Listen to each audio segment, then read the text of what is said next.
Hi, I'm Jacqueline, and this is the first video of our series all about an underrated Italian wine region that, on a closer look, is full of surprises and is a must-go destination, especially for us wine lovers.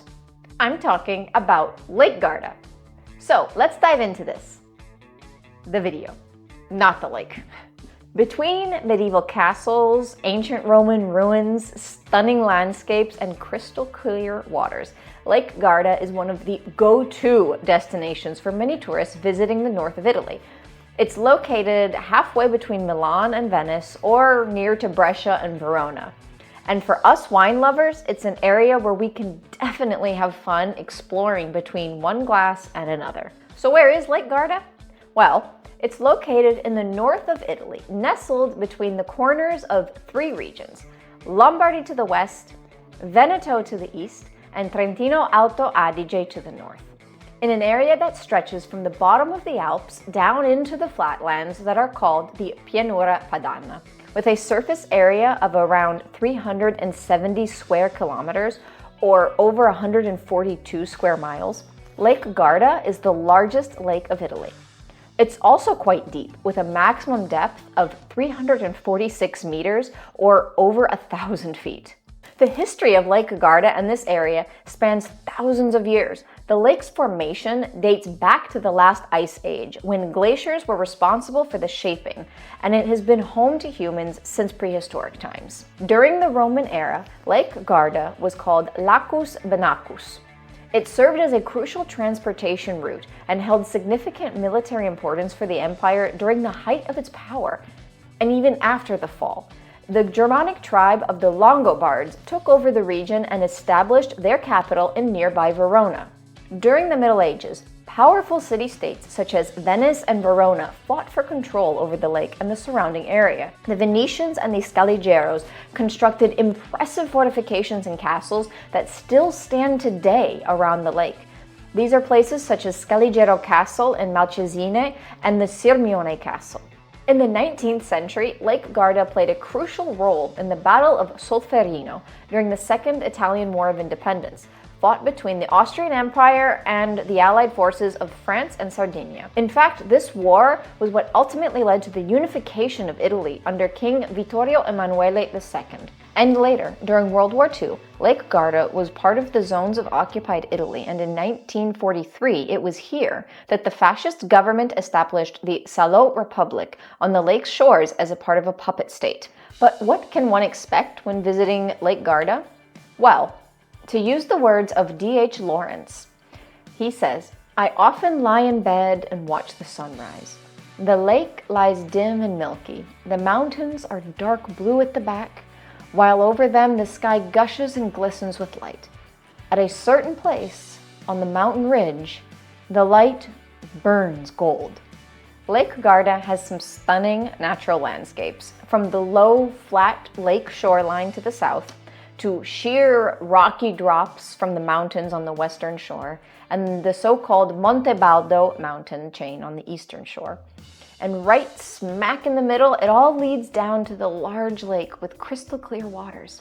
And in these waters, you can take refreshing swims, as well as try your hand at windsurfing or sailing, both of which are big in the area thanks to the constant winds that blow all day across the lake. If you're considering Lake Garda as a vacation spot and want to work in some other sightseeing beside just wine and food, then you're in luck, because Lake Garda is the ideal destination to find a perfect mix of things to do no matter your interests.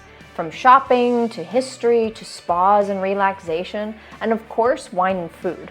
The quaint villages that are sprinkled along the shorelines of Lake Garda have a little bit of everything to offer for those willing to explore. Starting with Desenzano del Garda, located on the southern shore of the lake.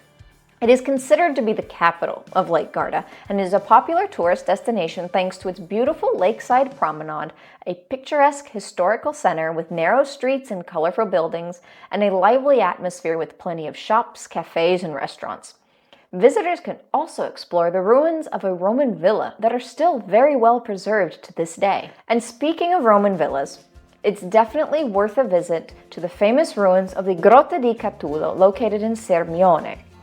which is another must-go destination when visiting Lake Garda. Located on the far tip of the Sirmione Peninsula, the villa is expansive, evocative, and has pretty much a 360-degree view that is just so beautiful no matter where you choose to look out. The town of Sirmione is known for its charming historic center, narrow streets, thermal springs, and the fairy tale-like Scaligero Castle, an outstandingly well-preserved medieval castle surrounded completely by water.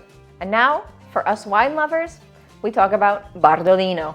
Located on the southeastern shore of the lake, this will be the highlight of the trip for us, thanks to its amazing, world-renowned rosé wines. But Bardolino itself is also a beautiful town with picturesque churches and piazzas, as well as great shopping and dining options. It's home to several beautiful beaches, making it a great destination for water sports and sunbathing as well. And moving up on the northwestern shore of Lake Garda, you cannot skip Limone sul Garda, a quaint town with narrow streets and colorful buildings that give off a charming Mediterranean vibe.